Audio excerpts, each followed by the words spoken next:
नमो भगवते वासुदेवाय। ओम नमो भगवते वासुदेवाय। ओम नमो भगवते वासुदेवाय। ओम सर्वमंगल मंगल्य सर्वादसाधिके शरणे त्र्यंबके गौरी नारायणी नमस्तुते।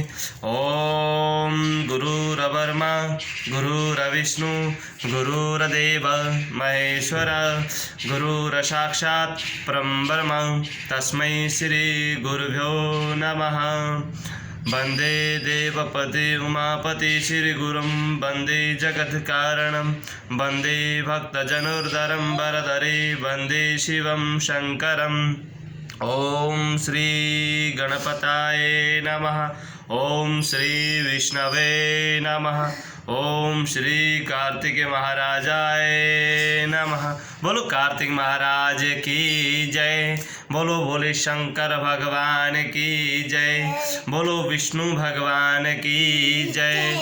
बोलो सच्चिदानंद भगवान की जय। बोलो कार्तिक महात्मा की जय। अब आज हम कार्तिक महात्मा के नवम अध्याय में प्रवेश करते हैं। हमने प्रत्येक दिन आपको इस कार्तिक महीने में कार्तिक महात्म्य सुनाने जा रहे हैं और प्रत्येक दिन एक एक अध्याय सुनाते हैं। आप सभी को मेरा प्रणाम। प्रत्येक दिन सुबह 6 बजे हम 6 बजे से लेकर 6 बजे कर 10 मिनट से हम ये कार्य शुरू करते हैं। ये सिर्फ 9-10 मिनट का रहता है।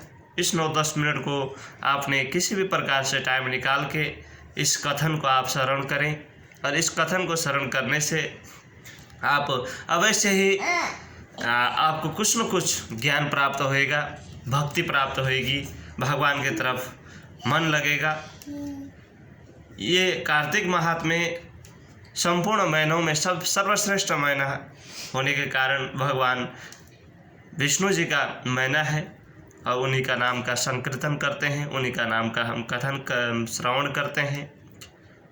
संसार में दुख और सुख इंसान के लिए बराबर हैं। जिसने दुख और सुख को अपने शरीर के हिसाब से चलाना शुरू कर दिया वो इस लोक में जन्म लेकर अवश्य ही सुख प्राप्त करेगा, उसको अवश्य ही मोक्ष की प्राप्ति होगी। बोलो श्री कार्तिक महाराज की जय। मैं अब नवम अध्याय में प्रवेश करता हूँ। आप सभी इस नवम अध्याय के कथन को श्रवण करें। ओम नमः।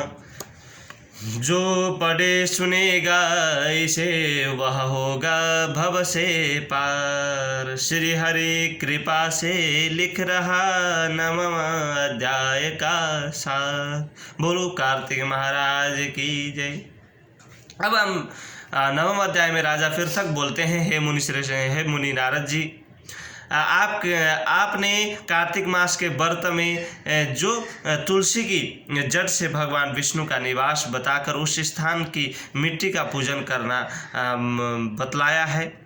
अतः मैं श्री तुलसी जी के महात्म्य को सुनना चाहता हूँ। तुलसी कहाँ और कैसे उत्पन्न हुई यह बताने की कृपा करें। अब फिर नारद जी बोलते हैं, हे राजन, आप सावधान होकर तुलसी जी का महात्मा तथा उनके जन्म का प्राचीन इतिहास सुनिए। एक समय जब देवगुरु बृहस्पति और देवराज इंद्र कैलाश पर्वत पर शंकर जी का दर्शन करने गए तो भगवान शंकर ने अपने भक्तों की परीक्षा ली।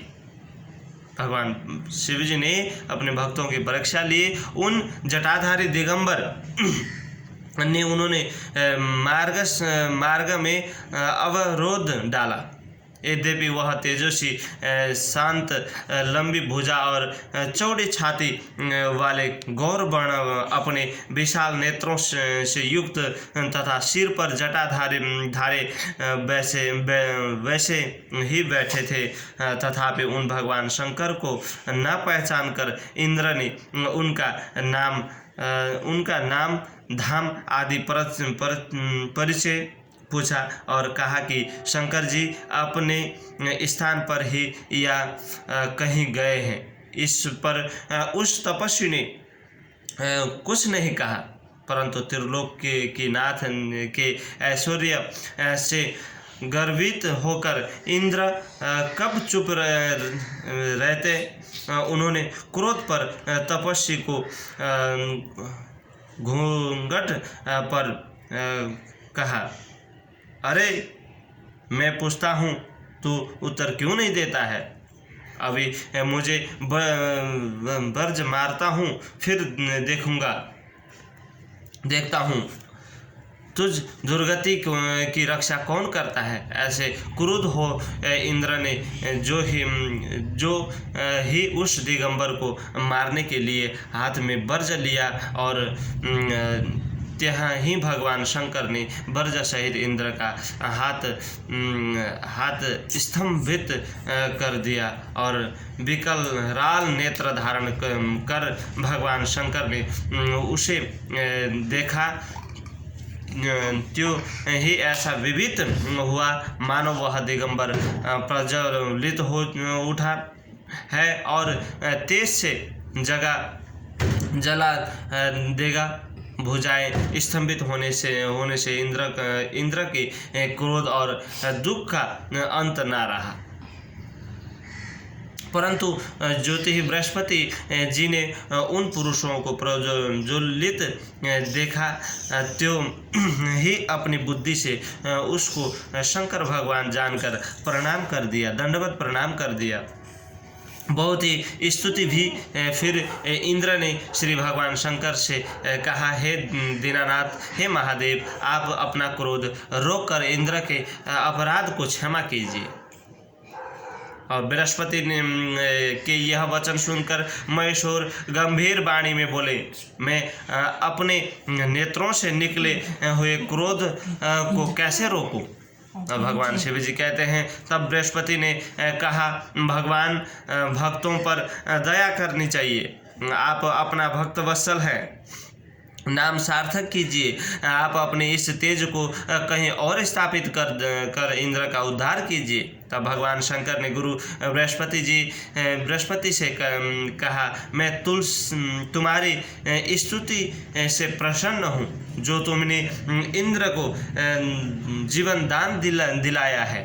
मैं विश्वास करता हूँ कि मेरे नेत्रों की अग्नि अब इंद्र को पीड़ित ना करेगी। बृहस्पति से ऐसा कहकर भगवान शंकर ने अपने माथे से निकले हुए अग्निमय तेजोस को अपने हाथ में लेकर क्षीर सागर में डाल दिया। फिर